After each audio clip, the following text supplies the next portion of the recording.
ila hadratin Nabi Mustafa Muhammadin sallallahu alaihi wasallam wa alihi washabihi wa tabi'ati wa qarabati wa alihi ajma'in wa ila musannifatil kitab wa katibilatil kitab wa masyayikhihim wa ustadihim wa usulihim wa furu'ihim wa jami'i masyayikhina wa ustadina wa usulihim wa furu'ihim wa jami'i talamidana wa limanfaati wa barakati hadil kitab wa hadil ulum fid dunya wal akhirah. Al-Fatihah. A'udzu billahi minasyaitonir rajim. Bismillahirrahmanirrahim. Alhamdulillahi rabbil alamin. Arrahmanir rahim. Maliki yaumiddin. Iyyaka na'budu wa iyyaka nasta'in. Ihdinas siratal mustaqim. Siratal ladzina an'amta 'alaihim ghairil maghdubi 'alaihim waladdallin. Bismillahirrahmanirrahim. Qala al-mu'allif rahimahullah wa nafa'ana wa nafa'ani bi ulumihi fid dharain amin ya rabbal alamin. Kitabu ahkamil faraidi wal wasaya. Kitabu adapun ini itu ada suatu kitab. Kalau umpama nak ditakdirkan ada kitabu ahkamil faraidi gitu. Makanya dimaknainya adapun ini itu kitab yang menerangkan hukum-hukumnya warisan dan juga wasiat. Wal faraid, dan adapun yang disebut faraid atau lafadz faraid itu jamu faridotin, jamaknya lafadz faridoh. Jadi faridoh di sini dimaknai bagian atau ketetapan. Nah, bisa juga Mbahdur faridoh itu dimaknai wajib, bisa juga dimaknai kefarduan atau kewajiban. Nah, jadi mufradnya faridotun, jamaknya jadi faraidun. Nah, namanya sigot mutahal jumuk. Bimaknal furudoti dengan makna bagian. Bimakna mafrudoti dengan makna bagian atau bagian-bagian yang wajib, minal fardi dari suatu bagian. Bimakna takdiri dengan makna ketetapan. Jadi faraid itu kalau dalam tata bahasa Arab itu ibaratnya itu ketentuan atau ketetapan tentang masalah pembagian harta orang yang meninggal. Itu begitu. Lalu dalam tata bahasanya pokoknya bagian gitu toh. Nah, wal faridoh itu dan adapun faraid atau faridoh tadi, wal faridoh itu dan adapun faridoh, syar'an di dalam syariatnya itu ismun suatu nama atau suatu hukum. Nah, itu ismu nasibin, nama-nama bagian. Muqaddarun yang sudah ditetapkan lil mustahaqqihi kepada orang yang mempunyai hak daripada nasib atau bagian tadi. Jadi yang disebut faraid menurut syariatnya yaitu suatu nama atau ketentuan suatu bagian bagi orang yang berhak menerima hal tersebut. Nah, jadi suatu nama atau hukum atau ilmu untuk menentukan hak-hak orang yang mempunyai bagian daripada, kalau di sini ya harta maksudnya. Itu kalau faraid. Wal wasoya, dan adapun kata-kata wasoya itu jamu wasiatin, jamaknya lafadz wasiyah. Min wasaitu syai'in, dari kata-kata wasaitu syai'in.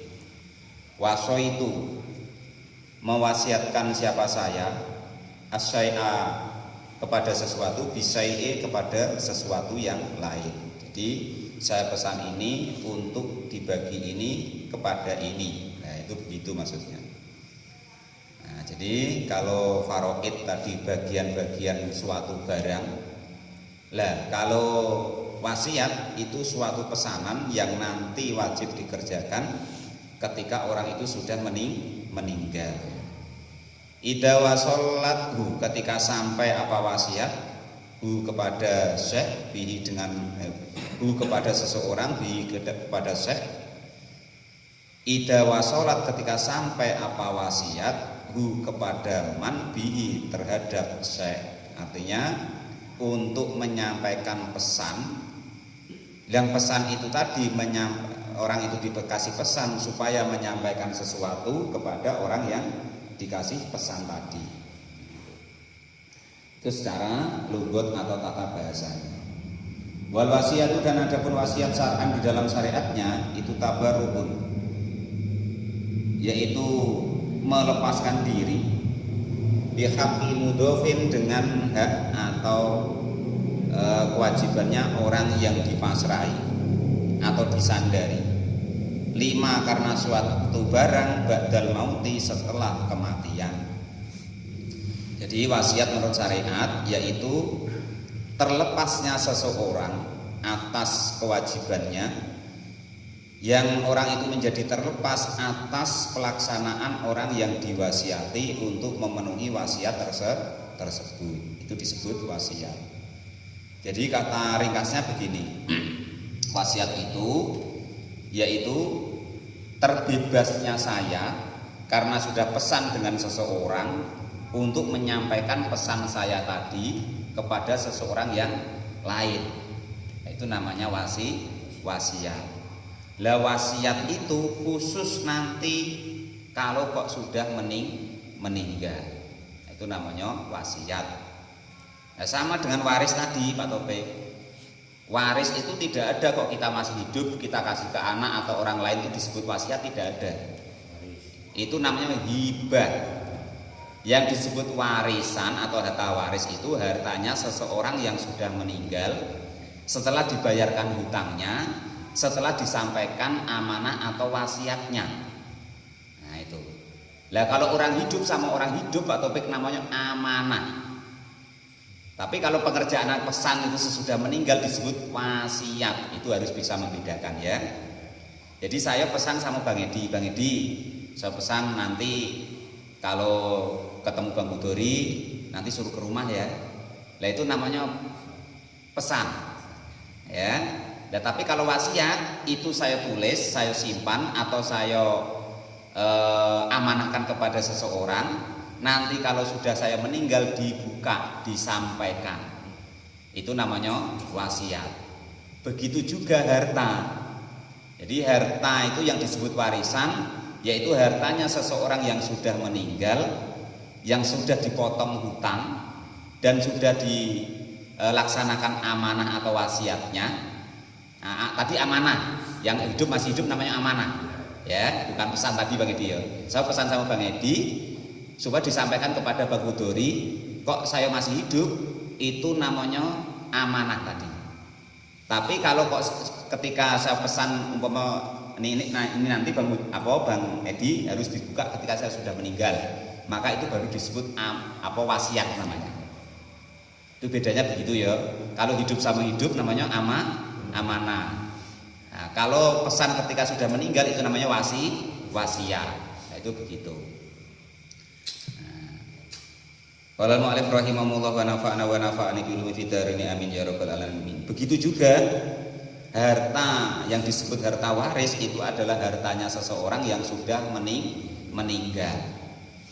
Nah, sudah meninggal, sudah untuk umpama dia punya hutang dibayar dulu hutangnya, umpama dia ada amanah atau wasiat diselesaikan dulu, lah baru sisa dari itu disebut namanya harta waris, baru boleh dibagi Pak Topik.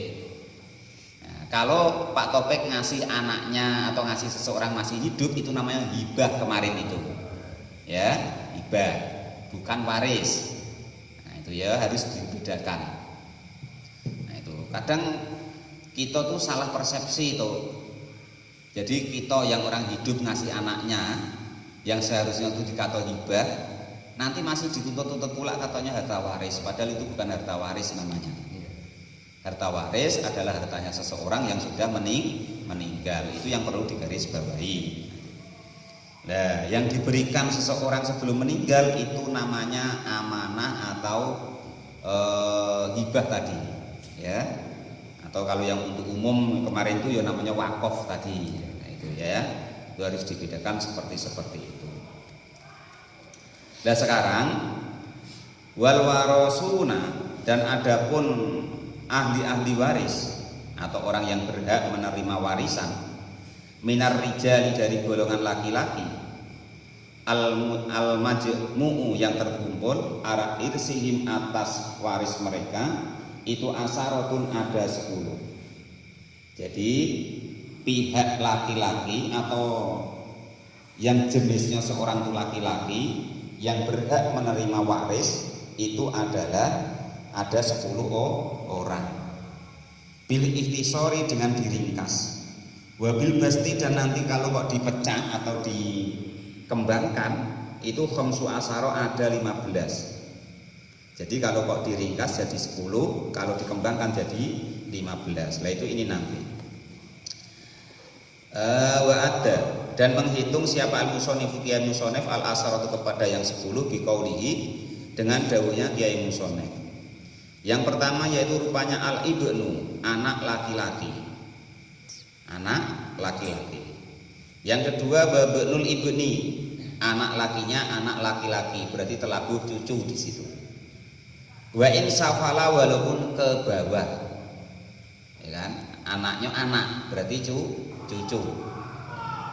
Anak laki-laki, terus anaknya laki-laki ke bawah lagi, berarti cicit ya. Terus wal abu dan bapak, wal jaddu dan kakek, wa in ala walaupun ke atas, bapaknya kakek dari pihak laki-laki bagi ya. Itu. Wal akhu dan juga saudara laki-laki. Wa benul akhi dan juga anaknya saudara laki-laki. Wa in tarokha walaupun seterusnya. Nah itu. Anaknya cucunya saudara laki-laki, tarokho itu begitu maksudnya. Kalau tadi safala itu berarti memang apa? Cicitnya cer, nah itu. Sayo anaknya Ibta, Sayo Ibta, terus anaknya Ibta lagi, terus bawahnya anak Ibta. Nah itu wa in safala tadi. Lah kalau wa in ala ya berarti Sayo bapak Sayo, terus bapaknya Sayo atau mbah Sayo yang dia laki-laki itu dan seterusnya itu wa in ala tadi. Nah itu seterusnya begitu. Nah terus kalau kok dari pihak saudara laki-laki itu namanya tarokho atau seterusnya dari itu. Jadi saudara saya laki-laki, nah, terus anaknya saudara laki-laki saya, wa in tarokho walaupun ibaratnya tuh ke bawahnya lagi. Yang seterusnya yang pihak laki-laki yaitu wal ammu dan juga paman dari pihak bapak. Kalau kita paman kan baik di perempuan maupun laki-laki itu disebut paman atau bibi kan gitu. Tapi kalau dalam bahasa Arab tuh yang pihak laki-laki itu disebut al-am. Lah nanti kalau dari pihak perempuan disebut ammah. Nah itu begitu nanti. Ya. Jadi berarti paman tapi dari sebelah bapak. Paman dari sebelah bapak itu disebut al-am kalau bahasa Arab. Amun paman. Wa intabada walaupun semakin jauh. Wa zauju dan pihak yang dari laki-laki ahli waris yaitu suami. Yang terakhir wal maula dan tuan al-mu'tiki yang memerdekakan. Istilahnya kalau dulu ada hamba saya atau budak, pokok saya yang memerdekakannya, andaikan kok nggak ada ahli waris yang lain, maka saya berhak mendapatkan warisan dari budak yang dulunya saya merdekakan itu tadi. Itu namanya maulal mutik. Walaupun ada sekarang itu tuh yang memaknai maulal mutik itu tokenya. Ada yang memaknai begitu Bang Udori. Walaupun tidak masuk tapi ada yang memaknai begitu. Nah, itu ya.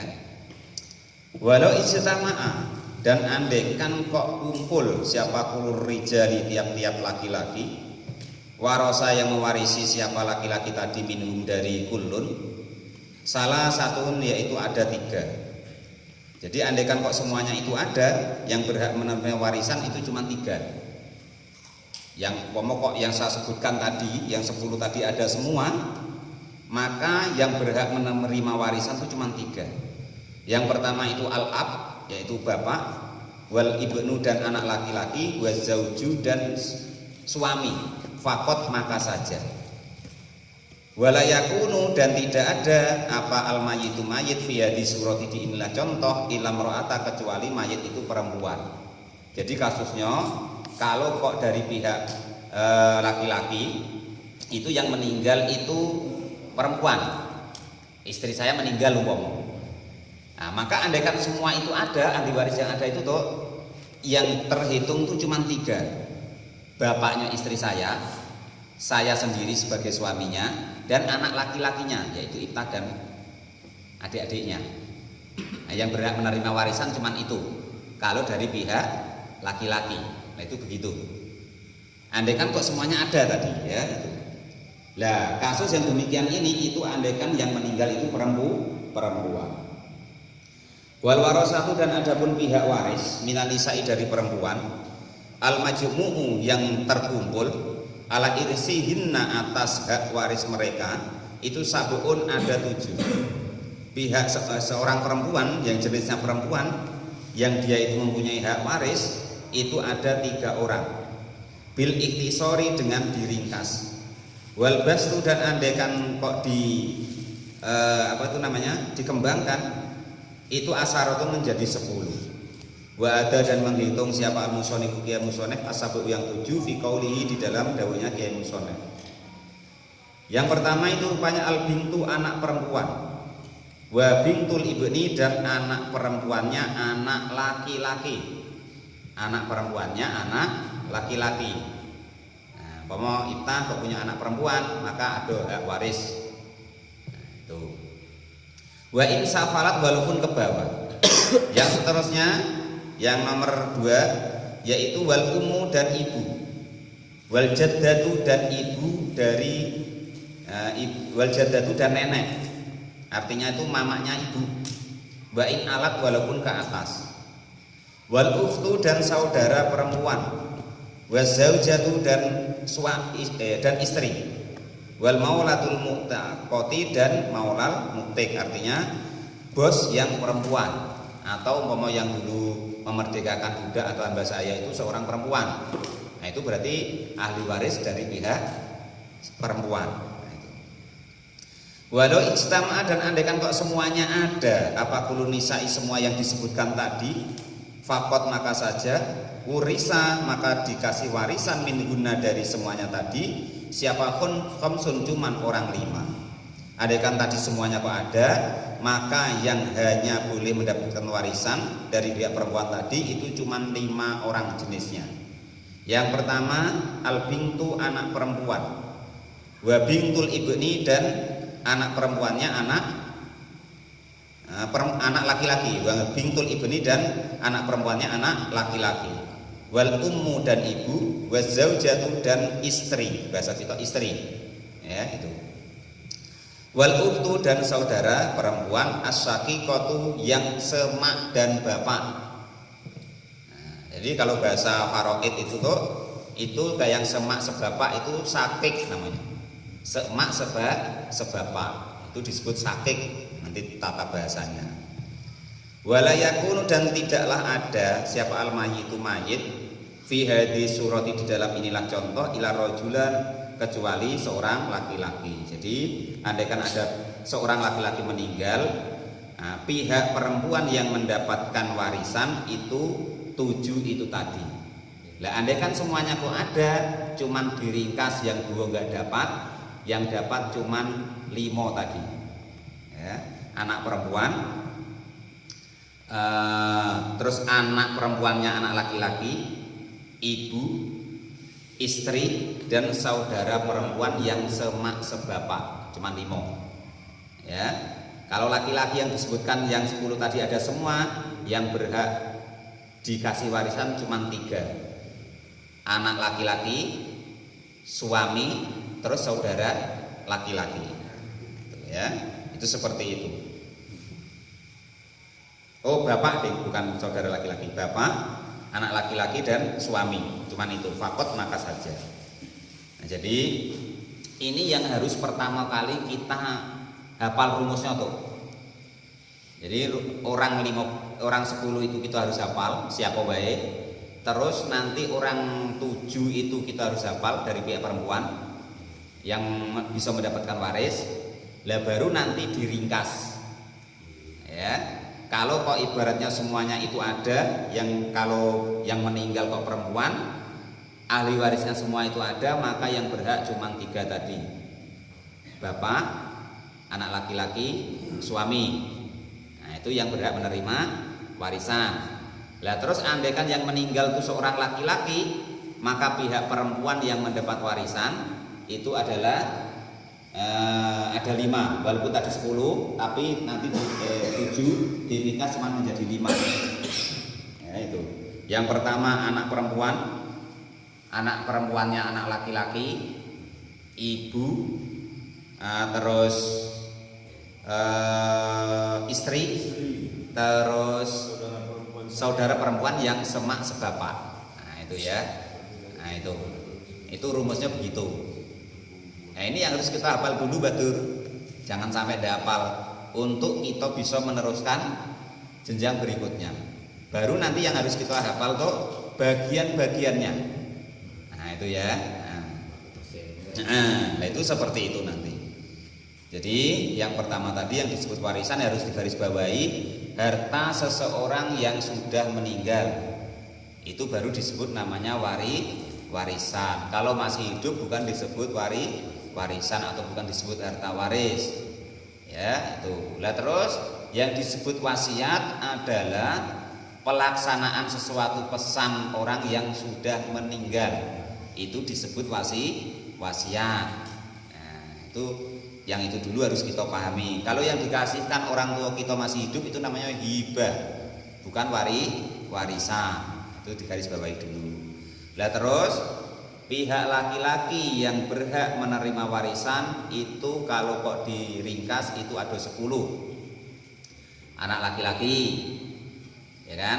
Terus anaknya anak laki-laki dan ke bawahnya bapak, terus mbah yang dari bapak, dan terus seterusnya. Nah itu ya. Terus yang seterusnya saudara laki-laki. Saudara laki-laki, baik nanti boleh dari pihak bapak, boleh pihak emak, boleh pihak laki-laki, boleh pihak bapak emak. Nah itu nanti begitu. Tinggal yang ada siapa, nanti begitu. Terus yang seterusnya yaitu saudaranya saudara laki-laki. Maksudnya andaikan kok yang di depan tadi nggak ada, itu bisa dapat gitu loh Bang Uturi. Andaikan tadi anaknya nggak ada, nah terus apa tuh namanya bapak cucunya ya nggak ada, terus bapaknya nggak ada, terus apa namanya kakeknya juga sudah nggak ada, maka nanti yang belakang-belakang itu mendapat bagian. Itu maksudnya begitu tuh. Makanya tetap termasuk anggota ahli waris. Tapi nanti kalau orang 3 ini ada, lainnya tuh mahjub atau tidak dapat bagian begitu, terhalang. Nah itu ya. Tapi andaikan orang 3 ini nggak ada, maka itu bisa jadi nanti dapat bagian. Tergantung nanti pas kasusnya bagaimana. Yang ada siapa waris yang ada. Nah, tapi kalau kok 3 orang ini yaitu bapak, anak laki-laki dan suami itu masih ada, ya 3 itu yang paling utama dulu. Nah itu begitu. Bapak, anak laki-laki, suami. Nah, itu yang paling utama. Lah terus andaikan kok yang meninggal itu seorang laki-laki, kan tentu ada pihak perempuan yang mendapatkan warisan. Maka itu nanti ada 7 orang Bang Edi. Lah 7 orang itu nanti kalau kok yang 5 ini ada, maka yang 2 itu tidak terhitung. Nah itu begitu, tidak ketut. Jadi bagi 5. Bagi 5 dulu, lah gitu ya. Nah tapi kok salah satu dari yang 5 ini nanti kan tadi anak perempuan, anak perempuannya anak laki-laki, terus ibu, nenek, terus saudara perempuan, terus istri, terus bos atau maulal mutik tadi yang memerdekakan tadi. Lah itu andaikan kok ada semua, maka yang berhak cuma 5, ya kan? Yang pertama yaitu anak perempuannya anak laki-laki, ibu, istri, saudara perempuan yang semak sebapak. Nah itu yang dapat nantinya ya, berarti yang dua, yang maulal mu'tik itu tidak dapat, dan yang jadul yang jadah atau nenek tadi tidak dapat. Andaikan kok semuanya ada, karena terhalang tadi ya. Nah itu ahli waris yang nanti berhak mendapatkan warisan.